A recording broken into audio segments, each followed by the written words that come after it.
Late one stormy night, as the wind howled and rain pounded against the windows, Sarah lay in her bed, unable to sleep.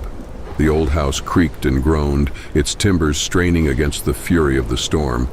Suddenly, she heard it, a faint scratching sound like claws on wood. Her heart raced as she listened intently, hoping it was just a tree branch against the window. But the scratching grew louder, closer. Panic gripped her as she realized it was coming from the door to her room. The handle jiggled and she held her breath, paralyzed with fear.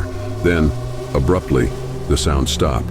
The room fell into an eerie silence, broken only by the relentless rain outside. Sarah's eyes darted around the room, searching for any sign of movement. Just when she began to convince herself it had been her imagination, she heard a soft voice, barely above a whisper, coming from the other side of the door. It spoke her name, each syllable dripping with malevolence. Terror coursed through her veins. She knew she had to escape, but her limbs felt heavy, uncooperative. She mustered every ounce of strength and slowly, silently, slid out of bed. As she approached the door, the voice grew more insistent, more menacing. It promised unspeakable horrors, taunting her with the certainty of her doom. With trembling hands, she reached for the doorknob, her fingers grazing the cold metal. She mustered every ounce of courage and flung the door open. To her horror, there was nothing there.